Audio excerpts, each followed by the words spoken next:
நாளை ஆண்டு கொடுத்துக்க நாம் ஸ்தோத்திரம் செய்வோம். இந்த கால நேரத்தில் ஆவியானவர் நம்மோடு பேசுகிற வேத பகுதி 121 சங்கீதம் 1-2 வசனங்கள். Psalms 121 words 1 and 2. எனக்கு ஒத்தாசை வரும் பர்வதங்களுக்கு நேராக என் கண்களை ஏறடிக்கிறேன்.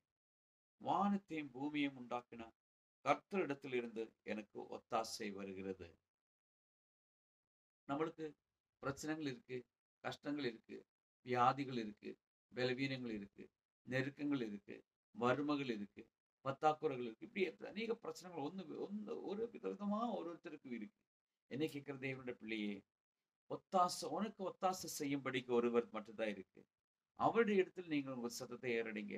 அவர் மற்ற யாருமல்ல, நம்முடைய இரட்சகரும் மீட்பருமானவர்.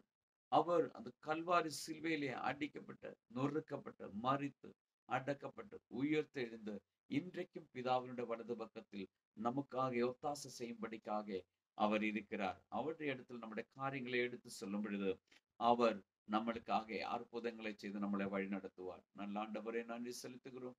இந்த கால நேரத்தில் நினைக்கிற ஒரு பிள்ளைகளை இந்த வசனத்தின்படி பிதா குமாரன் பரிசுத்தாவின் நாமத்தில் ஆசீர்வதித்து ஜெபிக்கிறோம். இயேசுவின் நாமத்தில் பிதாவே, ஆமென்.